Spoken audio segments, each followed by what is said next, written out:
silence your cell phones. Good. We'll start with roll call. Mayor Sherman. Here. Councilor Guerrero. Councilor Clinkhammer. Here. Councilor Lindstrom. Here. Councilor Spradlin. Here. Councilor Tyree. Here. Next we have the approval of the agenda. Does anybody have any additions or corrections for the agenda? I'd look for a motion to approve it.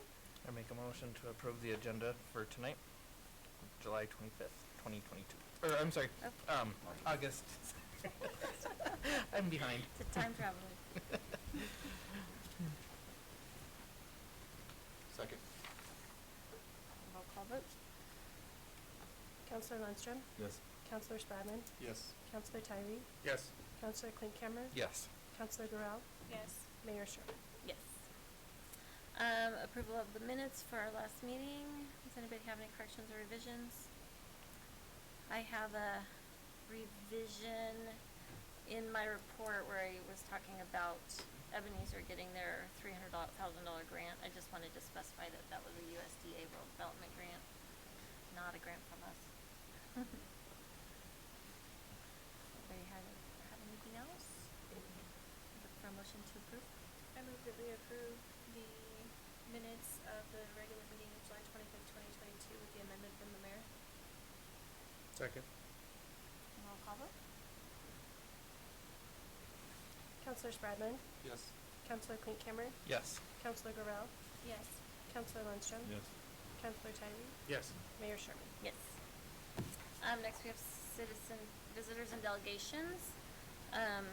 Citizens are invited to speak to council on any item that does not have a public hearing scheduled. There's a 5-minute time limit per person unless otherwise noted by the mayor. Use your time wisely. You only get one opportunity. Do we have anybody here that wants to speak during public comment period? Nope. Okay. So I won't read that. Management items. We have a Historic Preservation Board alternate member appointment. Do you want to talk on that, or do you want? I guess we don't see. Yeah, since you're calling me, I can. So I'm the city designee for the Historic Preservation Board that meets monthly, and every January, well, not every January, but in January, appointments are made for either expiring roles to be renewed, or if anyone comes off, we reappoint them. And so Susanna Spears had been on the Historic Preservation Board for a few terms, I believe, and so her term expired, and so she stepped down, and that position had been open for the past few months. And Heather Gloria, a local resident, had expressed interest, and she came to our last meeting, and with great enthusiasm expressed her interest on wanting to be the alternate, which would replace Susanna Spears' previous appointment. But to go through that proper process, we do need the city council to approve that nomination that does come with the Historic Preservation Board's recommendation. Thank you. You're welcome. So you would recommend her? We would recommend. The board is recommending her. Okay. Correct. So I would just look for a motion to approve Heather Gloria. I move that we approve the appointment of Heather Gloria to the Historic Preservation Board with their recommendation. Second. Any discussion? Roll call vote. Councilor Guerrero. Yes. Councilor Tyree. Yes. Councilor Spradlin. Yes. Councilor Clinkhammer. Yes. Councilor Lindstrom. Yes. Mayor Sherman. Yes. And since you're already there. I am. So I mentioned a month or two ago, soon after I started once again to do some kind of 101s with the, perfect, thank you, Amanda, some 101s on some different elements of what happens in the Community Development Department. And so this came with a Land Use 101 or Land Use Basics. So I wanted to give a general overview. This isn't diving into the details, but just so council and the public who watch this understand the basic process when it comes to land use in itself. And so I'll go through it. Feel free to stop me with any questions, or just at the end if you have any questions, we'll go from there. So land use starts really with land use planning, and the key on understanding that is that simple word plan. If someone was to ask you what are your plans for this weekend, that would be things that you have been preparing for, and the time is going to come when you're going to do those things. And so land use planning is basically that, where you're taking into consideration the impacts of property use, the impacts of growth and development, And based on those things, you're gonna regulate processes for the best outcome. So when the time comes, when that land gets used a certain way, you've already set the stage for that. And so 4 ways to look at that is the safety. You know, do we want to put a child care facility right next to the highway? Probably not. Maybe back toward a neighborhood might be a better location. Is it functional once you go in there? Is there enough room in that access? Is there circulation necessary? Resource capacity.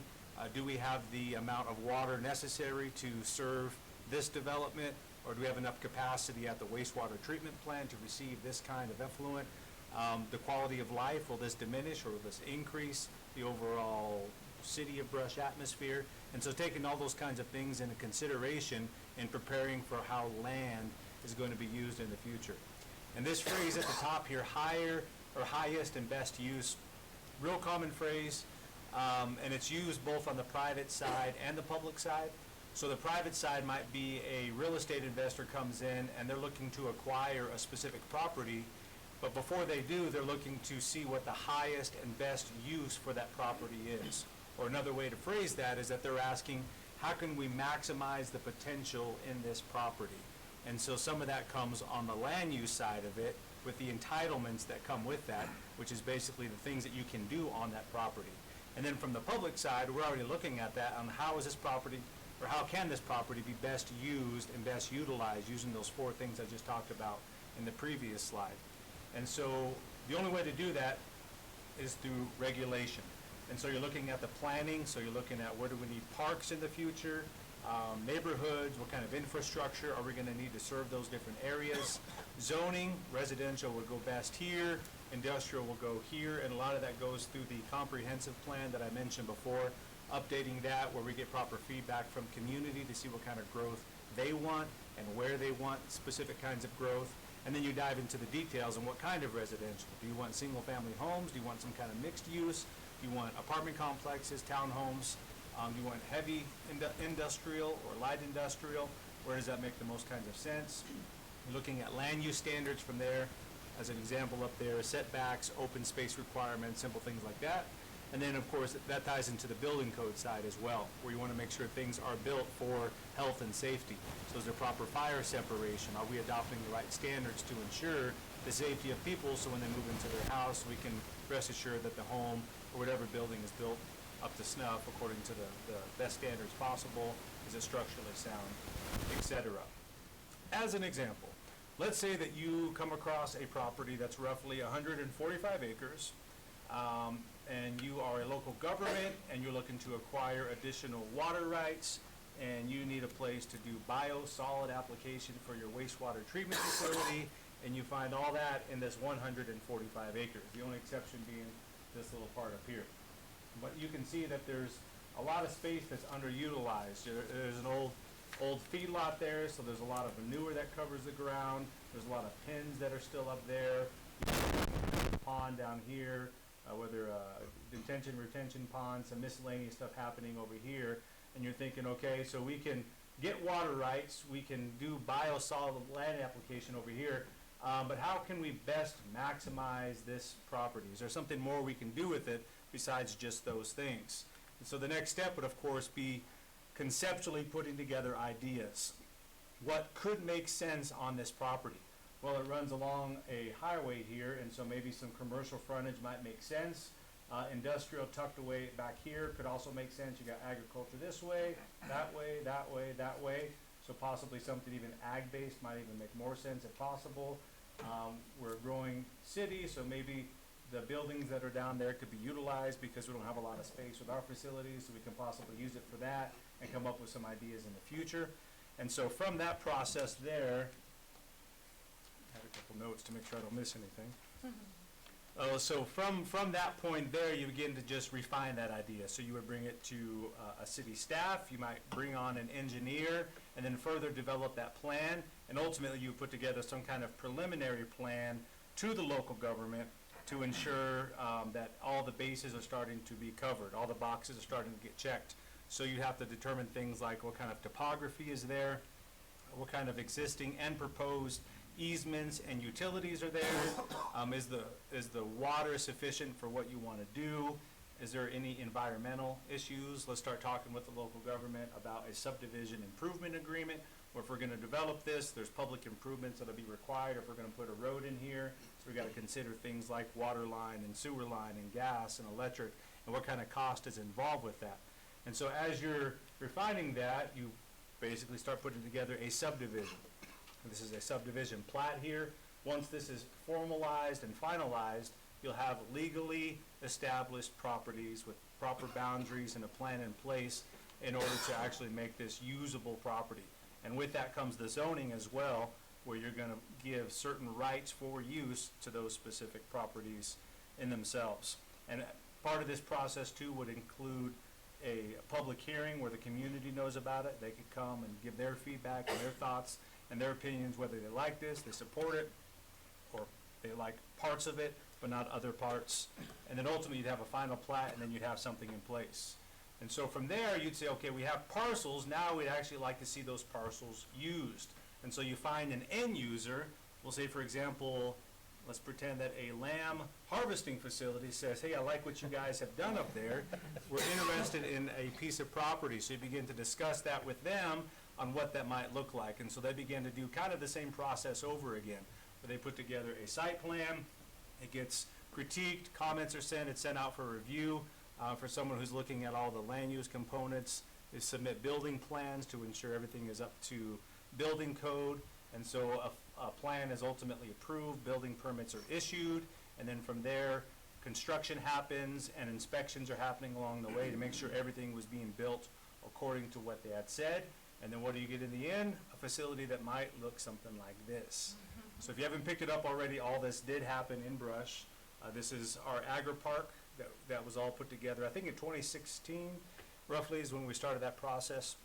And so we've seen exciting things happen out there. So now we have, I think this was a $20 million project, CLP, that they had opened back in 2020, but we started talking with them back in 2017. So it's quite a process to go through all that. And so if you're, in case you're curious, well, all those steps that you covered really, really quick, which wasn't quite all of them, where do those come from? Anybody want to guess? I skipped it. Oh, I didn't refresh. Never mind. I added one more slide before I came over, but I forgot to refresh it. It was a screenshot of a page from our land use code that talks about the process involved. So what we adopted, these are the steps necessary in order to get where it is that you want to go. So if someone comes to the city and they say, I want to do this. I have an idea with this property. Can I do that? What can I do with that property? It's a fairly common type of question that we get. And so we have processes in place in order to accommodate all those different ideas that are all backed by different steps of regulations, ordinances, a lot of things that city councils have done over the course of time. And so if you ever to open up our land use code, in the middle there's charts of processes, and so these are all the existing processes that we have, and each one of them are specific and have specific steps for people to go through. So a big question, I think, following that for a lot of people is why the lengthy regulations? I'd imagine everybody here has probably seen our land use code. I doubt most of you have ever read the entire land use code. It's not that exciting. And chapter 16 is the one that's specific to land use. And I believe it's by far the thickest chapter that we have in there because there's a lot of components to cover. And so why the lengthy regulations? Well, our land use code specifically says why in the first chapter. There's 19 reasons that are given as to why we have what we do. The ones that are emboldened there, if you can read those, to encourage and accommodate efficient and fiscally responsible growth, looking for things that are compatible with what's existing. We're looking to preserve and enhance the city's small town rural character, and we're looking to protect the best interest of the public and of private property ownership. And at the beginning there, I kind of skipped over it, but we're looking to protect the health, safety, and general welfare of present and future inhabitants of the city. So there's a reason why all that's there. To ensure all those things are done, you have to have a lot of different steps in place to make sure you cover all of your different bases. And so from time to time, you might hear people say, the city won't let me. I went in and talked to them, and they're not letting us do this, they're not letting us do that.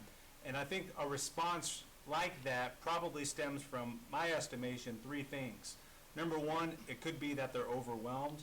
If they're not familiar with the process, and going through all those necessary steps, it can be intimidating as well as cumbersome for some, so those steps are seen simply as an obstacle. I want to do that, okay, these are the steps forward. I don't want to do that, so therefore the city won't let me do it. Number two is the cost. There are requirements, and requirements mandate action, and with action comes cost at times, depending on what it is. But cost can be an obstacle. Development is expensive. It's crazy expensive, and it only gets more and more expensive. And again, people aren't familiar with that, and they come in with an idea, and you give them the information of what they need to do, the dollars add up really, really quick.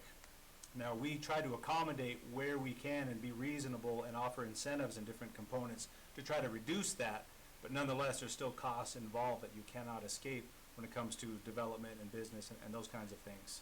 And so, as a side note, I put in parentheses there, but at this point, when it comes to cost, as you're talking to people, in their head, they're kind of somewhat adding this up and thinking, okay, this is going to be a lot more than I was thinking. And so at that point, they're trying to change the development or think of other ideas so it'll be more cost effective, which is fine. We totally give room for that. But we never do that at the expense of giving up our regulations and what we have in place to ensure the well-being and the welfare and everything that we just talked about in the previous one. And then the third one is the timing. So getting meetings together, talking things through, having submissions that are done, so they got to work on their side, putting things together for us to review, and then reviewing those, public hearings, approvals, inspections. All these things take time, and so that also can be seen as an obstacle. So overwhelming cost and timing, I think a lot of times are what, again, motivate the city won't let me. So from our standpoint, I can't speak for anybody else in this position before, but I think it's probably the same, is that our answer is rarely no. If someone comes in and says, I want to build a 20-story building in downtown Brush, the answer is no. But typically, it's not extreme requests like that. So the answer is rarely no, but it's more so, this is the way to yes. This is how we can get yes. This is how we can get to where you want to go. And so that goes with a lot of discussions, and they got to determine what they want to give up or what they're willing to do, and the same on our side, to give room where we can. And a lot of that goes back to just simple education, clear education as to the what and the why regulations are in place, what has to happen. And this last one, I'll go ahead and read. You're capable of reading, I know, but I'll read it anyway. So every organized community, just broadly speaking, not specific about land use, every organized community has some kind of standards in place. In America and others, those are established by citizen-elected representatives, which is a city council in Brush. And so ordinances are passed, adoptions are made after public feedback is given, so the regulations are established by a local government, by a city council. So staff's responsibility is to ensure that those standards that have been adopted are enforced through the processes that we have in place. So the code is there, we love it, but it cannot be ignored overall, because we want to be consistent across the board when it comes to development. We want development to happen, but we want to happen equally in the sense of giving room for everybody. And we want to see our community thrive. And I know that City Council does as well. So we're working very, very diligent on our side, going through this land use process with everybody that comes in, whether they've been doing it for 30 years or they just got a business idea and they're excited about what it might take to open up a business in downtown Brush. We've had both, and we're eager to have both of them in our office and have those discussions with them. So that's just a real general overview of the land use process. Any questions? Good job, Tyler, thank you. You're welcome. Yeah, that was a Good job. great overview. Very helpful. Okay. Well, that was easy. All right. Thank you. Thank you.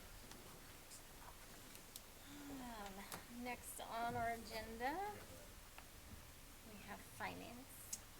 I move we approve disbursement of payroll for July 26, 2022 through August 8th, 2022, totaling $1,757,418.03.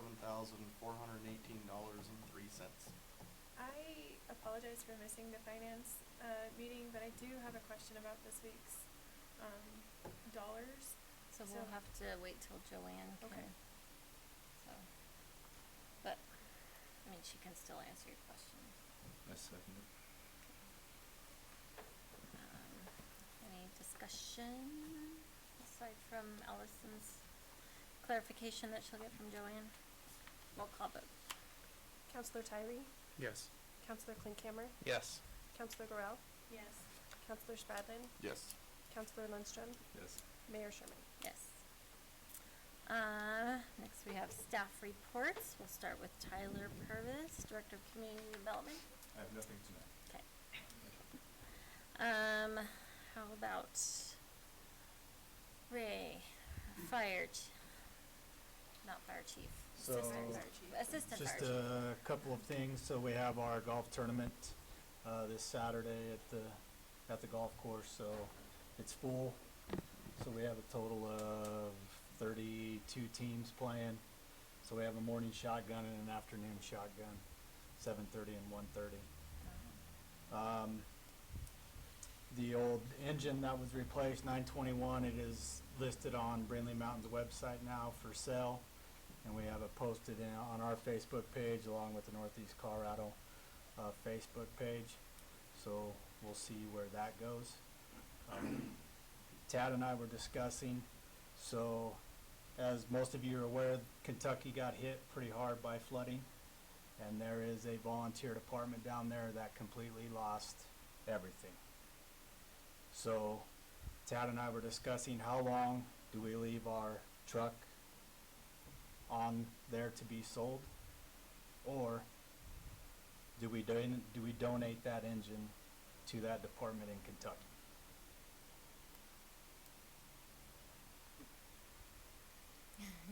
So it's gonna be a 25-year-old engine, and we don't want to see happen to this engine that happened to the last engine that went out of service, and it sat out in the field Sitting in and a got field somewhere. destroyed by mice.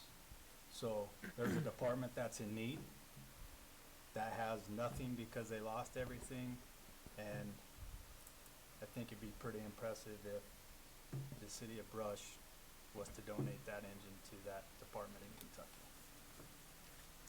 What do you think that engine would sell for? So we have it listed for $40,000. Oh, So compared, yeah. If it's sold. if it's sold. Yeah. How likely is it that it would sell? Eh? It's 25 years old, so Yeah. most of the time, the only time those are gonna sell is to departments that they don't have anything and it's all they have. That's all that they can afford, so, That's a really nice. it has all the certifications. It just went through pump certification and everything else, so it's up to NFPA standards as far as pump certification and everything goes. So we'll visit with you and Tad.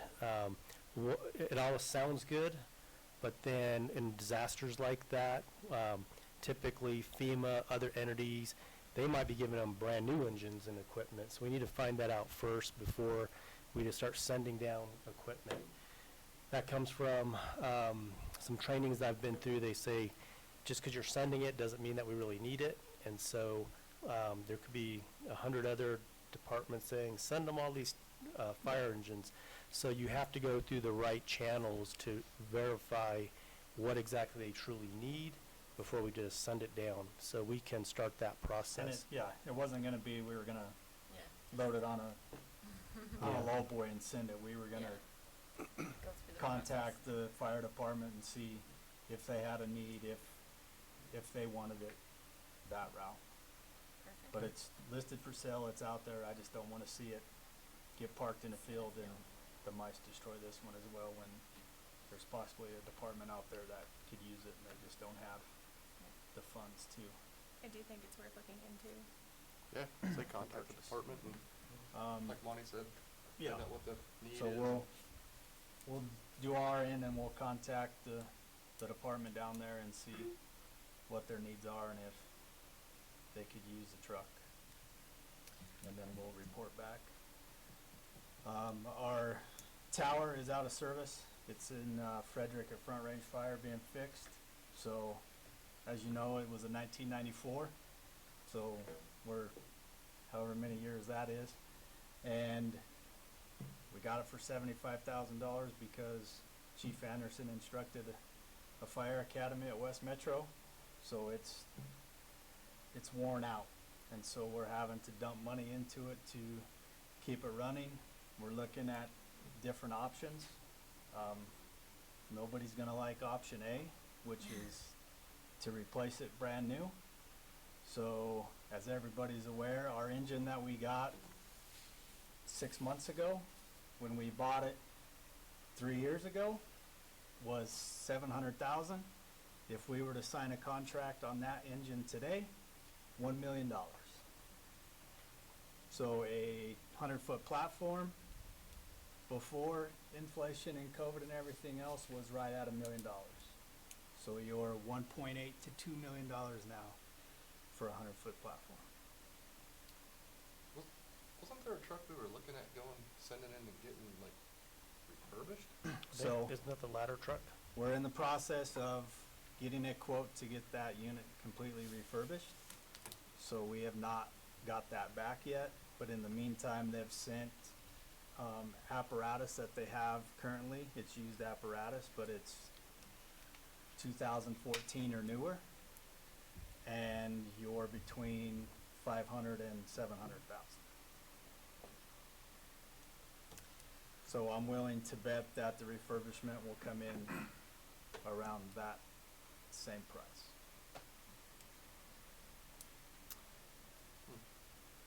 Thanks for the heads up.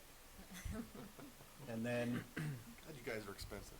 you were the most expensive department in the city, and there's no way around it. Yeah. Just hope you have enough volunteers to keep it volunteer. Right? To take a step back to the engine we're gonna donate possibly, if they don't need it in Kentucky and we can't sell it, can we just slash the price down to like 20,000? I mean, it's, charities in town can probably benefit from it. If we're just gonna give it away anyway, might as well get something for the engine. If they don't need it in Kentucky, there's a lot of charities that could probably use that money rather than it sit in the field and just And we die. can take it to AMA and put it on the auction and get what we get. I saw on the news this morning, the Make-A-Wish, they're doing a report on Make-A-Wish, and there was a little boy that wanted his own fire truck. That's a good gift. I think they actually found him one. Probably So- something like that. Next week, we will be pouring the footers and piers for the training center, Yeah. and we will also be setting the flag poles in the front yard.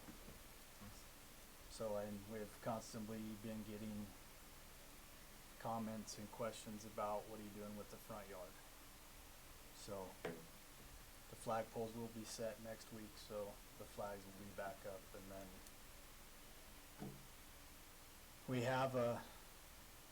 we've talked to all entities involved, so there's possibly a plan to get the memorial ordered and put in so that we can complete the front yard, because I don't know about anybody else, but I'm tired of driving by looking at weeds. It looks a little sad. So, Ray, I don't know if you were planning on staying for the work session or not, but can I ask that you do? Because I think that you can provide some valuable insight, especially given the absence of both chiefs. I would really appreciate it if you could stay for the work session tonight. how long's that work session gonna last? It Just- shouldn't last very long. I think it's gonna be a very brief discussion. Quick. Okay, I can do that. Thank you. Thank you. Anybody else have any other questions? Thanks. Thank you, Ray. We are missing, now we're to city clerk. I emailed council this afternoon about the Ward 2 vacancy. We've had 2 candidates, Paul Acosta and Chad White. And so we're looking at the timeline, when to set up I call them interviews, they're not truly interviews, but for them to meet with council in a setting, open to the public, answer a few questions about, why they're interested in the seat and whatnot. So we're looking at, the appointment needs to be made, we need to have someone appointed to the seat by September 4th. And so whether or not we do the appointing at the August 22nd meeting, that would be ideal. So I just need to get an idea from you all as far as when we can set up a special meeting to either conduct the interviews or the appointment. So if you haven't taken a look at that email, please do, and get back to me if you could within the next couple days.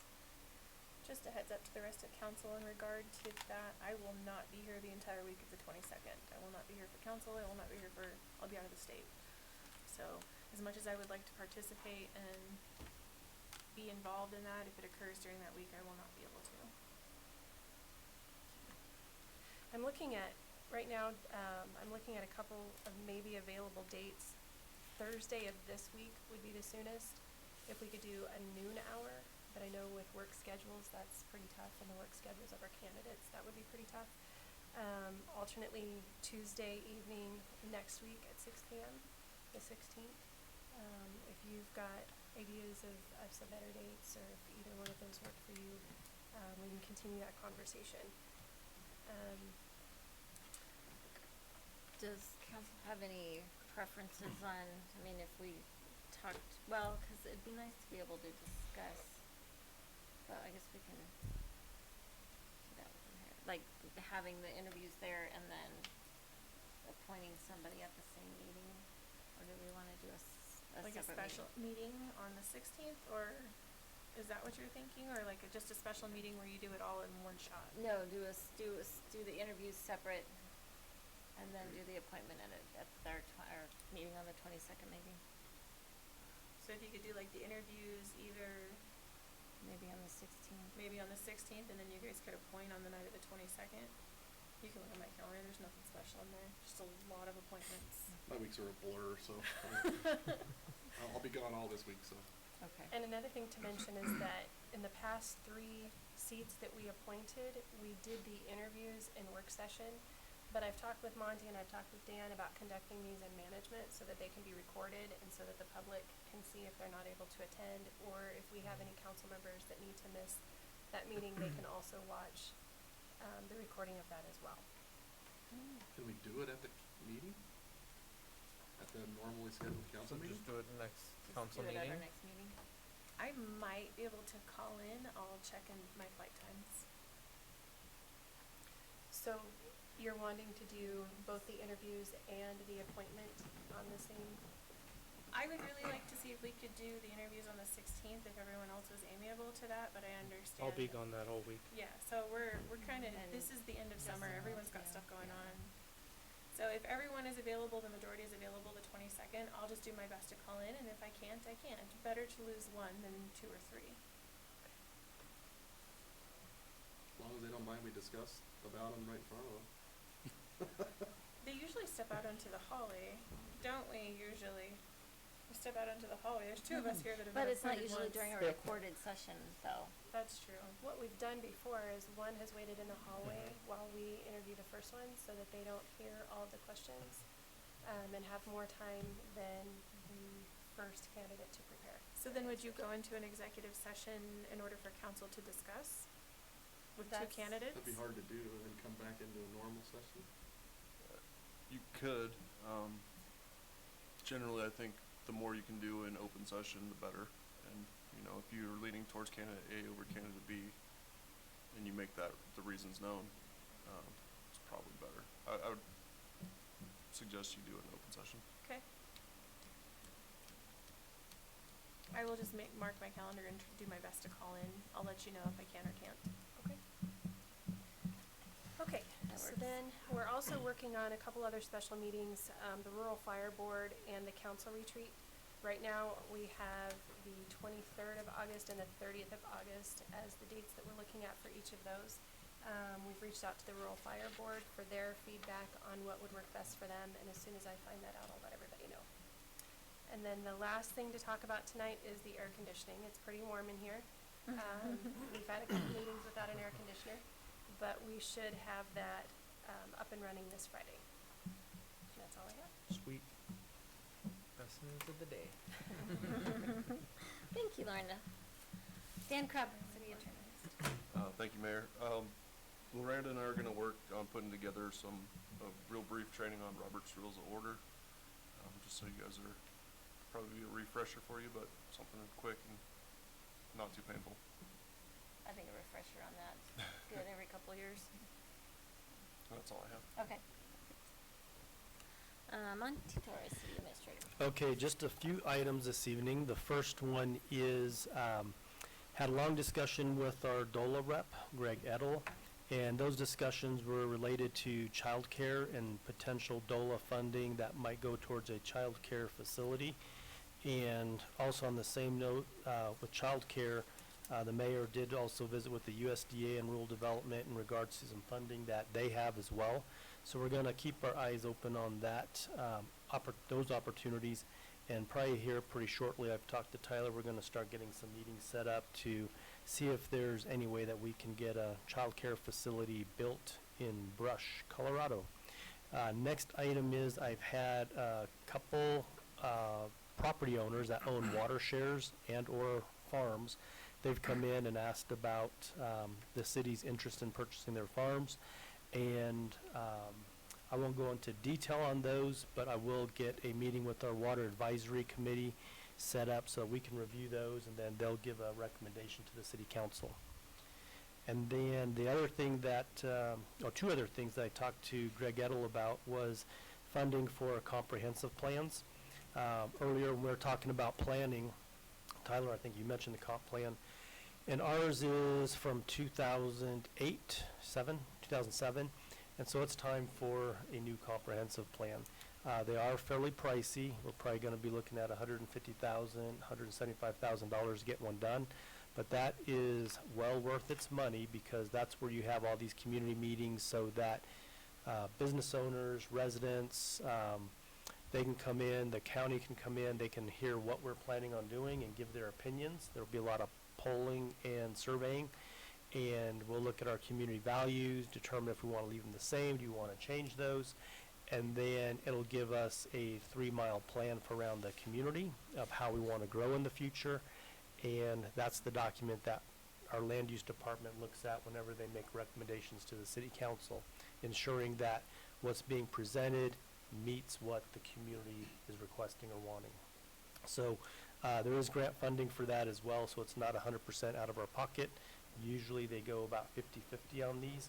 So if it's something that we decide to do for next year, it might be a little bit too late because you have to wait for the grant cycles, but we'll get with Greg Edel and see what's the best timeline for us to apply for that.